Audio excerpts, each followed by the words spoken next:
Zoe, please bring me my shoes. Call me Grandma. People think they need a newer camera, but every shot you're seeing here was filmed on a camera sensor that came out over a decade ago.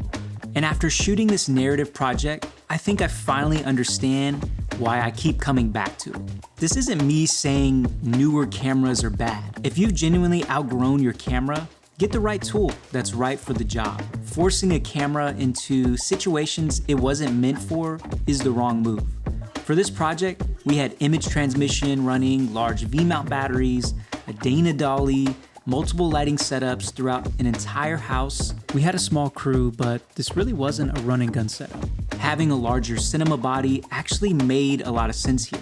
But before moving on from your camera, make sure you've actually mastered it. Because what I've learned is most people never fully maximize the sensor they're already holding. We spent more time figuring out how to light this film before we ever hit record than we did obsessing over camera specs. And honestly, I think that's where most of the image came from. And I think this is where a lot of creators get things backwards. People obsess over dynamic range charts, autofocus tests, and lab numbers. But none of those things automatically create an image people actually feel. One thing we did on this project was light for the space, not always the face. For this opening grandma scene, we weren't trying to create a perfectly lit scene. We wanted warmth, we wanted nostalgia, we wanted the room to feel lived in. We wanted the audience to feel like they were stepping into someone's home. This closet scene became one of my favorite examples of why I love the Dragon sensor. We shot this on the DZO Vespids with quarter black Pro Mist filter. And honestly, before we even touched the grade, the image was already in a really good place. Nothing felt overly sharp, nothing felt overly digital. The image already had softness and a ton of character. Then once we started getting into those emotional moments, this is where the Dragon really reminded me why I love it. The highlight recovery is incredible. But honestly, even more than that, it's the skin tones. There's something about the way highlights roll into skin that feels really organic. And because there's so much flexibility in the raw image, you can push and pull the footage quite a bit without it falling apart. Now let's jump into the grade because this part was actually interesting. We shot RED RAW at 5K, 24 frames per second, 800 ISO, and a 5:1 compression ratio. Inside Resolve, our workflow was pretty straightforward.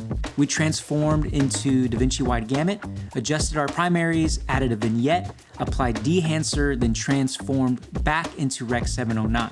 What's interesting is the image was honestly already in a really good place before Dehancer. The Dragon sensor, the DZO lenses, and the quarter black Pro Mist were already doing a lot of the heavy lifting. So Dehancer wasn't fixing the image. It was enhancing what was already there. The biggest thing I noticed immediately was color separation. The skin tones started popping more naturally. Not overly saturated, not fake, just better separation from everything else in the frame. We landed mostly on Fujicolor Superia 200 with Fuji print emulation. We kept the halation and grain pretty subtle and landed on 35mm grain. I also used the color head controls a lot, warming the highlights and midtones while protecting the shadows and keeping them clean.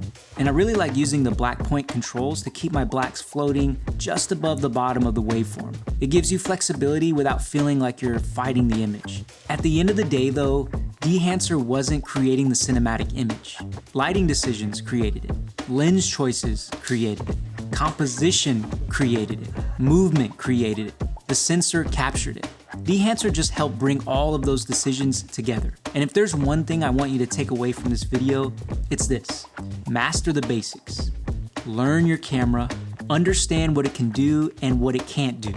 Because creators spend way too much time staring at spec sheets and not enough time actually shooting. Get out there and make something. Also, Dehancer has officially partnered with us, and if you want to try it out for yourself, you can use code ATA10 for 10% off all Dehancer products. Link is in the description below. Hey, we appreciate you guys a ton, and we'll see you in the next one. Peace.